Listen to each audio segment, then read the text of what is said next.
नमस्कार, बहुत स्वागत। और शेयर बाज़ार में थोड़ी गड़बड़ चल रही है। शेयर बाज़ार धड़ाम होने की बात कही जा रही है।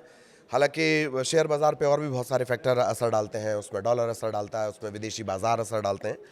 तो बहुत जल्दबाजी होगी कि एकदम से उसको धड़ाम क्या देना। लेकिन मोटा मोटी जो जानकारी है, पॉइंट्स इधर उधर हो सकते हैं। 1600 अंक गिरा है सेंसेक्स, 80,600 के स्तर पर है। और निफ्टी 600 के आसपास टूटा है। इसकी जो वजह मेनली बताई जा रही है, बजट।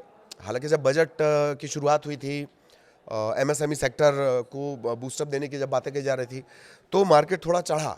लेकिन उसके बाद मार्केट धड़ाम हुआ है। इसमें बहुत सारे फैक्टर्स हैं। लेकिन बजट से अगर इसे जोड़कर देखा जाए तो एक चीज़ होती है future and options. Future and option, F and O इसे बोला जाता है। अगर आप शेयर मार्केट में थोड़ी बहुत जानकारी रखते हैं तो फ्यूचर ऑप्शंस, उसमें लोग खरीदारी करते हैं। एक अनुमानित दाम के आधार पर खरीदारी की जाती है। उसका बहुत लोग इस्तेमाल करते हैं। उस पर जो सिक्योरिटी ट्रांजैक्शन टैक्स है वो बढ़ा दिया गया। और यही वजह है उसके बाद सेंसेक्स 1600 अंक गिरा है। ये गिरावट इधर उधर हो सकती है।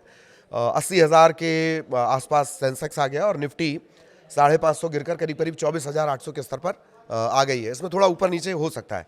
सरकार ने दरअसल फ्यूचर एंड ऑप्शंस पर जो सिक्योरिटी ट्रांजैक्शन टैक्स लगता है, एसटीटी, ये शब्द बहुत ध्यान से सुनिए, सिक्योरिटीज ट्रांजैक्शन टैक्स, ये 0.02% से बढ़ाकर इसे 0.05% कर दिया गया। ये पॉइंट में दशमलव में आप देखेंगे कि 0.02 से 0.05 कर दिया गया। उससे क्या, लेकिन ये लाखों करोड़ों का जो कारोबार करने वाले होते हैं, हजारों का जो कारोबार करने वाले होते हैं, उनके लिहाज से ज़्यादा हो जाता है। यही वजह है कि इसे जोड़कर देखा जा रहा है एसटीटी को। तो ऑप्शन प्रीमियम एक्साइज पर भी एसटीटी बढ़ाकर 0.15 कर दी गई है। और इसी वजह से माना जा रहा है कि ये इसमें गिरावट आई है। सरकारी बैंक सेक्टर सबसे ज़्यादा गिरे हैं। सेंसेक्स के जो 30 शेयर हैं उसमें से 28 में गिरावट है, 2 में तेज़ी है। बीईएल, एसबीआई, एनटीपीसी के शेयर में 4% की गिरावट है।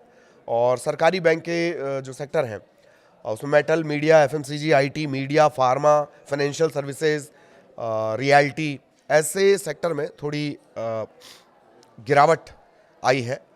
और वजह मैंने आपको बताया कि ऑप्शन और फ्यूचर एंड ऑप्शंस पर जो टैक्स लगा है उसकी वजह से ये लगा है। ऑप्शन प्रीमियम पर टैक्स क्या है?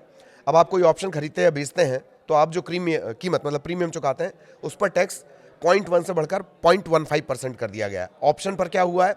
ऑप्शन एक्सरसाइज टैक्स, ये दो अलग अलग है। एसटीटी हमने आपको बताया, उसमें डिटेल में जाएंगे तो ऑप्शन पर 0.1% से बढ़ाकर 0.15% कर दिया गया है। ऑप्शन एक्सरसाइज टैक्स एक कॉन्ट्रैक्ट होता था, ऑप्शन कॉन्ट्रैक्ट, बहुत बारीक, आपको अंदर बहुत डीप डाइव करने की जरूरत नहीं है। मोटा मोटी ये समझ लीजिए कि माना यही जा रहा है कि इस टैक्स की वजह से गिरावट आई है। निवेशकों पर क्या असर होगा? अब ये जो टैक्स बढ़ाया गया है तो ट्रेडिंग थोड़ी महंगी हो जाएगी। अगर आप शेयर ट्रेडिंग करते हैं थोड़ा महंगा हो जाएगा और इसका असर मुनाफे पर पड़ेगा।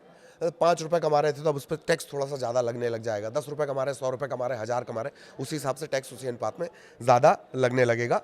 तो वही एसटीटी को लेकर जो है सिक्योरिटी ट्रांजैक्शन टैक्स, उसके अंतर्गत 2 टैक्स वो भी हमने आपको बता दिए। तो एसटीटी बढ़ाकर 0.02 से 0.05% कर दिया गया है। इसे जोड़कर देखा जा रहा है बाजार की गिरावट से। हालांकि बाजार की जो गिरावट होती है शेयर बाजार की, वो बहुत सारे फैक्टर्स पर डिपेंड करती है। आगे भी बजट से जुड़ा कोई और एंगल लेकर हम आएंगे। नमस्कार।